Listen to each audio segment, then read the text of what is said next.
the first card you have for your past is Temperance. So, yeah, I love this card. I'm seeing blending, which is what this card is about. And I'm seeing, excuse me, I'm seeing two people working toward coming together, actually, blending together. And this is probably my favorite card because I love blending. I love alchemy. That's what this is about. And, alchemy is about making a situation better than the way it is now, kind of growing out of an old situation and making it into a new situation, a better one. It's like changing the atmosphere and changing a feeling to change an outcome, if that makes sense. That's all what manifestation is. It's changing your feelings about something and then managing using those feelings to make things into a reality. It's a little bit more complicated than that, but that's kind of the basics of what it is. So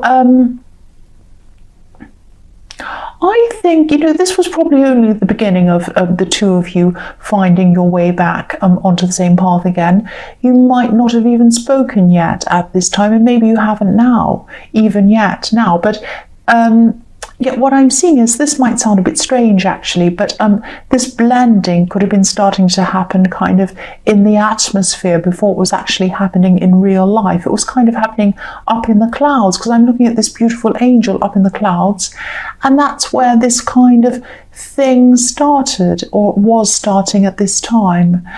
And I just think, I think this person was thinking of you, and I think they were thinking about how they were going to move toward you in a way that would kind of meet the least resistance, if that makes sense. So a part of them could have been a little bit afraid of approaching you, but then they were gradually being kind of pulled toward you. I'm seeing a lot of, I just keep on seeing sky, and things happening over the sky, if that makes sense. Things being arranged or planned kind of up in the sky, up in the atmosphere, without people seeing it happening yet. A lot happens in our atmosphere that we can't see. A lot happens we can't see. And I know that sounds really strange. You're going to think I'm really weird now, but that's what I'm seeing, kind of like the universe arranging things, putting everything into the place to kind of allow it all to happen and allow them to come back to you again. That's what I'm seeing was happening at this time. I'm also seeing that you could have had some kind of other kind of breakthrough, maybe in your thoughts. Maybe you suddenly had a very clear understanding of something. I think in your more distant past, maybe you thought that you understood whatever this thing was, but I don't think you really did. You just felt that you did, but you didn't really until this time now. It's like then suddenly things clicked and you understood everything and it all made sense. This could be something you were studying or learning and you couldn't quite grasp it, and then suddenly it all kind of clicked into place and you understood it. Because the Temperance can be about progression, learning and ascending. It's also a very spiritual card, this card. So it might be something spiritual inside you that's clicked and you've suddenly understood this. And when that happens spiritually, it's like you're walking around and things are in 2 dimensions, and then suddenly they're in 4 dimensions, 5 dimensions, 6 dimensions, or they could be endless dimensions. And, suddenly it's like, wow, I can see everything in 3 dimensions. Or it's like, that old movie about, what's it called? The Wizard of Oz, how she's in black and white and then it's suddenly color and she's in this amazing world. It's that kind of thing. When it happens to you spiritually, you suddenly see everything in a whole new way. And if this is resonating with you, if it was a spiritual thing, like an awakening or some kind of big change, that's a very, very, very special thing, a very special moment for you. Very special. And once you have that kind of thing happen to you, you do not ever go back again, ever. So that's fantastic. I really hope that does resonate with you. That's very special. The next card you have for your past is the Queen of Pentacles. So yeah, I love this card too. This is a beautiful, nurturing card. Absolutely beautiful. Well, I love most of the cards, apart from kind of the devil and all those ones. So yeah, nurturing. This person who was finding their way to you, finding a path to you. This is someone who you truly cared about, someone who you truly loved, and you still do. Now, I can't quite see if this was a love connection, as in a romantic love connection. It might be, it might not be, it might be a friend, might be a relative, but it's someone you loved in some sense and you still love. And I'm also seeing they might be younger than you, actually, because you had this kind of protective feeling toward them, and you still do have this feeling toward them. And you know, I'm just seeing generally you are a very caring person anyway. That's what I'm seeing.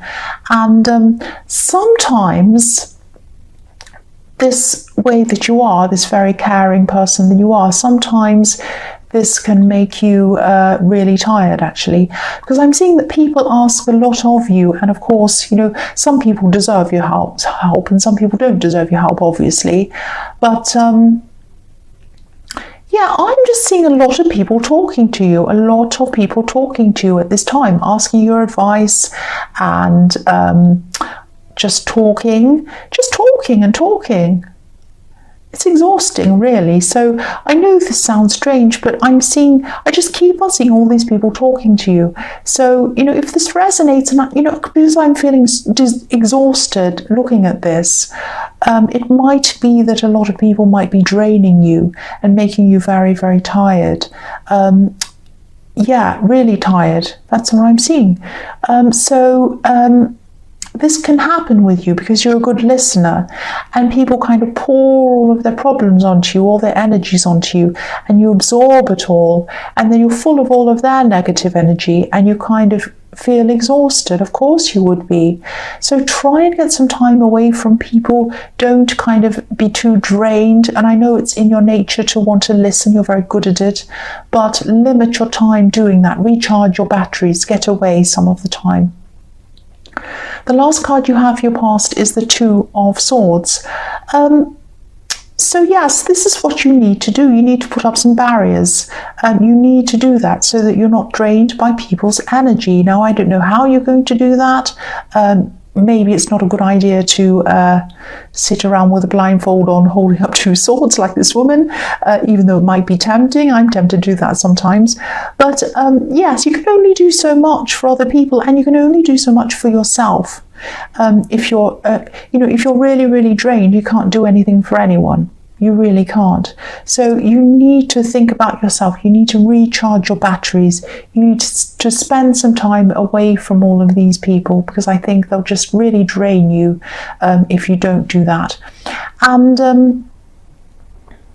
I know this is in your past as well, but I'm also seeing that, you know, when this person in the Temperance card is around you again, if they aren't already, I don't think they were at this time, but you might have some past, maybe some bad feeling between you, or maybe something like that. Maybe you've had an argument, or maybe something's happened between you. Something has happened to make you angry with them, or something like that.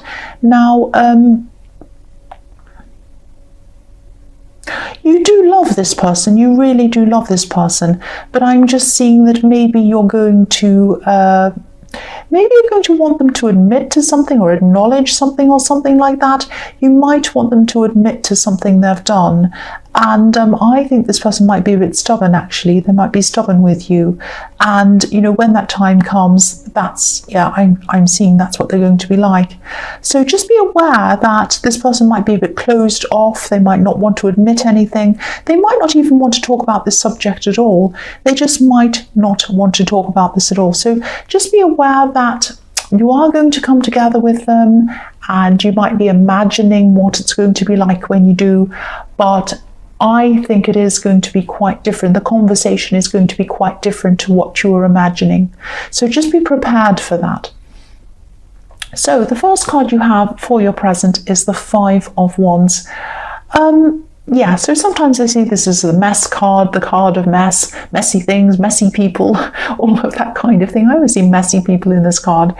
So you might have some messy people around you. I'm actually seeing family, and I'm seeing there might be some family arguments going on around you, actually, sort of like petty squabbling, if that makes sense. So this could be why I was seeing a lot of people draining you, a lot of people talking to you. It might be around this fight or this argument or whatever this is. Now, I don't think, you don't really want to be a part of whatever this is.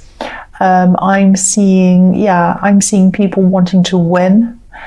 And I'm actually seeing two main people in this fighting over things. And I'm seeing that they started off with one kind of an argument. It was about some subject or something. It was about words that they said. Someone said something and the other person didn't like the way they spoke to them and whatever. And so it started off as being about one thing, and then it kind of escalated into a completely different kind of thing. And if you look at this card, everyone seems to be kind of in this battle, right in the battle, but nobody's actually leading the battle, nobody's in charge. So this is a kind of a pointless battle that nobody can win. It'll never go anywhere. It's about silly things anyway. So you might want to kind of stay right out of this, which is very wise of you. Yeah, again, people see you as a good listener, which you are, and they're going to want to keep on talking to you. They're going to want to keep on telling you about this. Oh, this person said that, this person did this, aren't they terrible? They're probably going to want you to take sides. So if this resonates, again, try to stay out of this. Try to stay away from any talk about this. It is exhausting, petty, and pointless. It's not going anywhere. And it's really not worth expending your energy on any of this thing. It really isn't. The next card you have for your present is the King of Swords.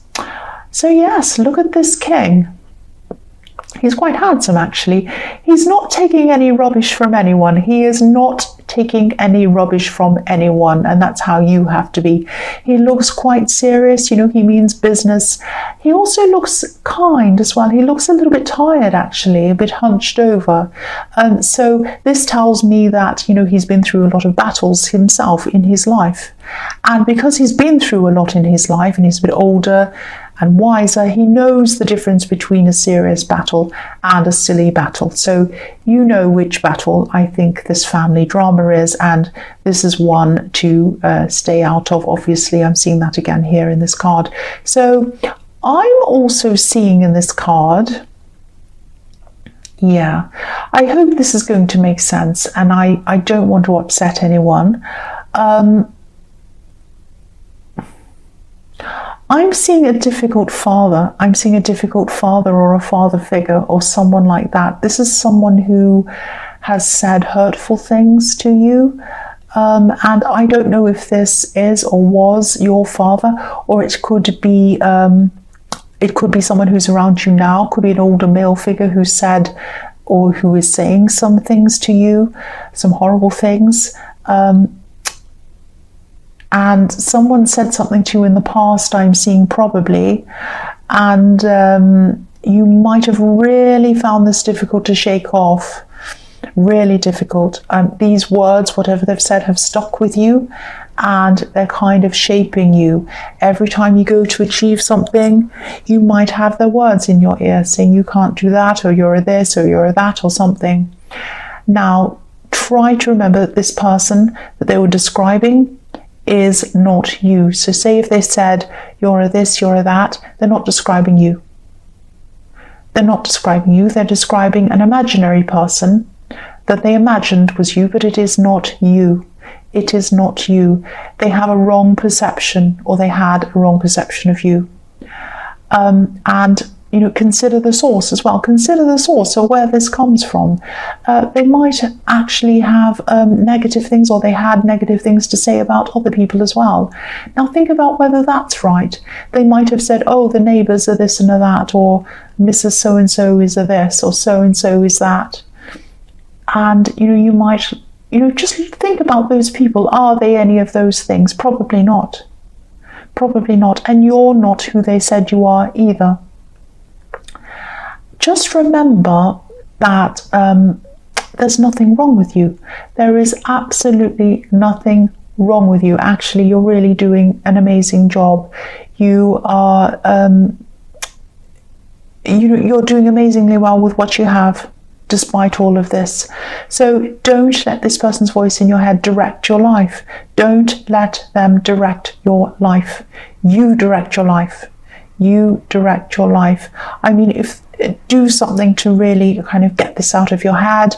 Do whatever you can. Put your own words in there. Every time a word comes in, I've tried this.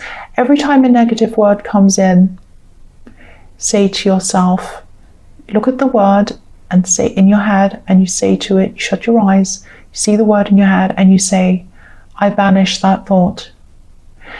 If you do that for 3 days, it'll make a difference. If you do it for 3 weeks, it'll make a big difference. If you say it for 3 months, it will be completely gone and never come back ever again. That's what I would do if I were you. If a bad thought comes in, say, I banish that thought, and it goes. If it comes back again, you have to train yourself to do this. I banish that thought, it goes out again. If a good thought comes in, of course you say, I accept that thought. I agree with that thought. It sounds crazy. It sounds absolutely crazy, like I'm a lunatic, but it works for me. That has worked for me, and I just wanted to pass that on to you. If you're struggling with someone's nasty words that you can't get out of your head, or even if you're struggling with, these are someone else's words, but if if you also have your own words that pop into your head that you struggle with. I used to look in the mirror and have "you're ugly" in the mirror, coming into my head, and I used to say, I banish that thought, I banish that thought. You might have to do it millions of times. It works eventually. So yes, you're not the way this person sees you or saw you. Just remember that. And you don't have to try that if you don't want to, but it works for me, that's all. So the last card you have for your present is the Six of Cups. So this could have been your father, this person. It could have been an uncle, could have been some other male figure, or a father figure, someone like that. It could be a teacher, because this can be a card of nostalgia. This can be a card about looking back over your past sometimes and remembering things. But this is a very happy card. So I think, the message in this card is, I think it's just reminding you to see the good as well as the bad in your past. There were good times as well as bad times. Now, even if you have a million bad times, there might still be one good time. So try and focus on that as well. I'm not saying, forget everything that's happened and forgive it and minimize it and say that it didn't happen. That's not what I'm saying. I'm saying to also remember the good times and think about those as well, because dwelling on the bad, thinking about bad constantly will just create more bad feeling, and bad feelings will create bad thoughts, and bad thoughts will create bad words, and bad words will create bad actions, and it will create all bad. But the opposite always is also true. The good creates the good. You change bad for good, and that's what you should do. So yes, remember the good times. Again, that doesn't mean you throw out any of the bad or pretend it didn't happen. I'm not saying that. Just remember the good and put some good thoughts into your head about your past, and that will help you as well. I'm also seeing reunions in this card. This can be the card of reunions. So this could be the time when this person in the Temperance card comes back to see you, or you see them, or you meet, or something like that. It could just be that this is still in their head. I am seeing things popping into their head about memories, good times that you spent together, good things that happened, things you said. Now, of course, again, the past is always a mixture of good and bad. It's never all good or all bad. Sometimes it's unbalanced, one way more than the other way, but there are still good things to be seen and bad things to be seen in these things. So they're only thinking of the good, though. They might be wearing rose-coloured glasses. But again, this is what happens. What I was saying was that weird thing about things happening in the atmosphere before they happen in real life. That's what happens when that happens. When people are encouraged spiritually by the universe or over the skies or whatever to see each other, to come close to each other. Happy memories pop into their head, and more importantly, feelings of those memories pop into their hearts, into their souls, and they want to relive that feeling, so then they go to come back to that person again, to feel that again. That's what happens. That's how that system works. And I know that sounds a bit cringy, a bit crazy, talking about, oh, it goes into your heart and soul over the air and the universe. That sounds completely crazy, I know, but it's true. That's what I'm seeing, and that's what happens, and that's what's happening with this person. My voice is getting croakier and croakier because I had that horrible cough and now I'm tired, but I'm going to keep going. So I can't stop now. The first card you have for your future is the Chariot. So yes, I don't mean to repeat myself. I know I get in trouble for repeating myself, but this is another reminder to you that you are in charge of yourself. You are driving yourself. You're driving yourself to where you want to go. Just in terms of, not just when it comes to your career, not just when it comes to that, and not just when it comes to love, and not just when it comes to this area or that area of your life. This is in terms of what's inside you. This is about you. This is about how you see yourself. How you see yourself is not how other people see you, especially this person that I was seeing in the King of Swords. This is about how you see you. Now, whatever was said was said. Nobody can change the past. Nobody can change what was said. Nobody can change what was done. But, we can put things into perspective and we can see them for what they are, things that aren't true. The reality is how you are now, who you are now. And I think you need to try and work toward changing your perspective. That doesn't mean that you sweep things under the carpet or you pretend everything's great when it isn't. Of course not. But if you don't change your own perception of yourself and you keep on keeping that perception of someone else and the perception that they have of you, you will not travel to the place that you want to go. Where you want to go in your life is a certain place. I can see it. You know where you want to go. But if you have this person's words in your head, you won't go to place X. You will go to place Y because again, bad thoughts and bad energy turns into bad action, and it might send you to the wrong place. So don't do that. You travel to where you want to go. Don't pick up any hitchhikers in your brain telling you to go somewhere else. I mean, have a look at this man driving this chariot. Look how serious he is. Imagine if you said to him, oh, can you take me here? I don't want you to take me where you're going. I want to take you to take me to where I want to go. Do you think he's going to do that? No, he's just going to say no. He might even swear at you. He looks so angry. He's not going to go to where anyone else wants to go. He's only going where he wants to go. So I don't want you to think I'm bossing you around. I might be sounding a bit bossy, but I really hate to see anyone in this situation. So please don't be in this situation.